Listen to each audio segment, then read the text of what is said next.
सासंगत जी बड़े प्यार से कहना धन्यंकार जी। बहुत समय पहले की बात है। एक नदी बहती थी। उस नदी का नाम था तुंगभद्रा। उस नदी के किनारे पर एक भव्य नगर बसा हुआ था। उस नगर में सभी सुख शांति से रहते थे। सभी लोग अपने अपने वर्णों का कार्य स्वयं ही करते थे। किसी को दूसरे की कोई शिकायत नहीं थी। उसी नगरी में एक ब्राह्मण रहता था। नाम था आत्मदेव। उसका ज्ञान सूर्य के समान सभी को प्रकाश कर देने वाला था। वह बहुत धनी था, परंतु धनी होने के बाद भी वह अपना जीवन यापन भिक्षा पर आधारित रखता था। उसकी पत्नी का नाम धुंधली था। वह भी सुंदर तथा कुलीन वर्ण की थी, पर थी बहुत जिद्दी। लोगों को चुगली करने में उसे बहुत आनंद मिलता था, परंतु फिर भी दोनों पति पत्नी प्रेम से रहते थे। उनके घर में यद्यपि सभी सुख सुविधाएं थीं, परंतु कमी थी तो बस एक संतान की, इसलिए वह सुखी नहीं थे। एक दिन आत्मदेव हताश होकर जंगल में चला गया। वहां जाकर भी वह सोच में ही डूबा रहा।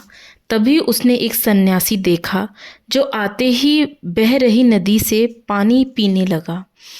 जब वह पानी पी चुका तो ब्राह्मण सन्यासी के पास गया और उनके चरणों को पकड़कर जोर जोर से रोने लगा।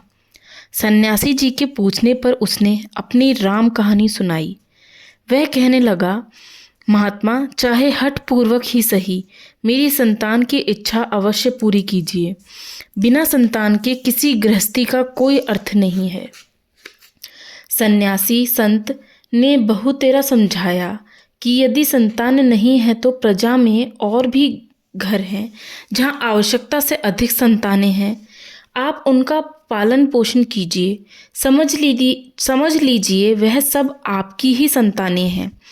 पर ब्राह्मण इस बात से भी राजी ना हुआ। उसने कहा, महाराज, आप अपने योग के प्रभाव से मुझे संतान उपलब्ध कराएं और अन्यथा मैं प्राण त्याग दूंगा। साधु महाराज के लाख समझाने पर भी कि प्रकृति के विरुद्ध कोई भी हठ पूर्वक किया गया कार्य प्रसन्नता देने वाला सिद्ध नहीं होता। ब्राह्मण टस से मस न हुआ। इस पर सन्यासी ने उस ब्राह्मण को संतान उत्पत्ति के लिए एक फल दिया और कहा कि इसे अपनी पत्नी को खिला देना, भगवान भला करेगा। यह कहकर वह सन्यासी वहां से चला गया। ब्राह्मण ने वो फल अपनी पत्नी को दिया, परंतु धुंधली तो थी बहुत अकड़ और जिद्दी वाली। उसने वह फल खाया नहीं, बल्कि अपनी बहन के पास जाकर कहने लगी, मुझे संतान नहीं चाहिए, कोई उपाय सुझाओ। उसकी बहन के घर संतान होने वाली थी। उसने सुझाया, मेरे घर जो संतान होगी वो तुम रख लेना तथा मेरे पति को बदले में कुछ धन दे देना। योजना अनुसार ऐसा ही हुआ। बहन के लड़का हुआ, जिसे धुंधली ने ले लिया और कह दिया कि यह बच्चा उसी का है। उसका लालन पालन बड़े चाव से होने लगा। आत्मदेव ने उसका नाम धुंधकारी रख दिया। उधर ब्राह्मण पत्नी धुंधली ने वह सन्यासी द्वारा दिया गया फल खाया नहीं था, बल्कि उसे गायों के बाड़े में फेंक दिया था, जिसे राह जाते किसी दंपत्ति ने उठाकर खा लिया।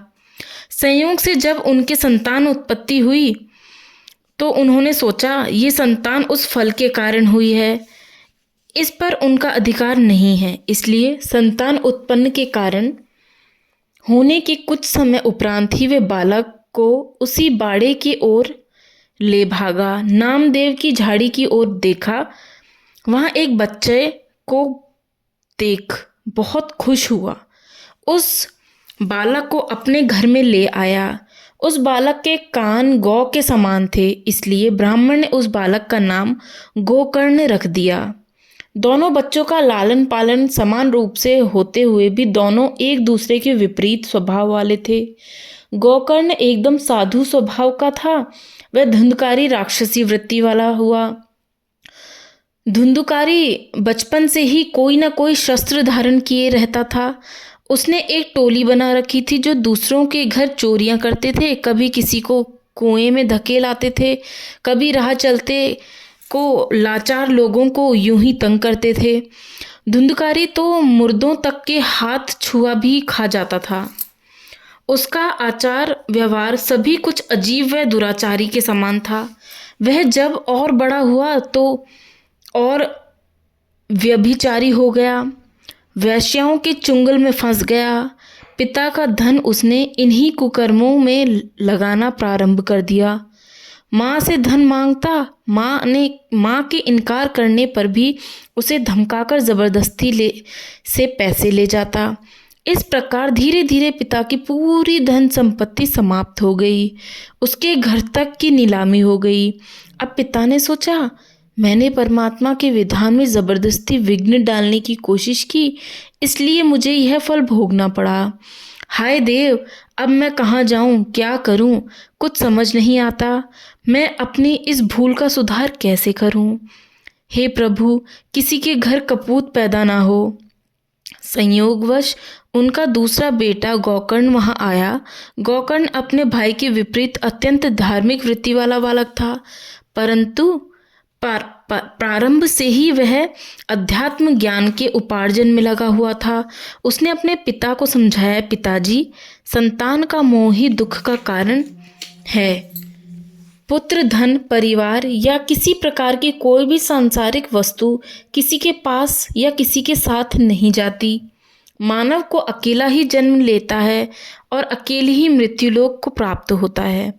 विश्व में आकर ग्रस्त जीवन को अपना लेना प्रभु परमात्मा के विस्तार वाले गुण की सिद्धि का स्वयं ज्ञान प्राप्त कर लेना है।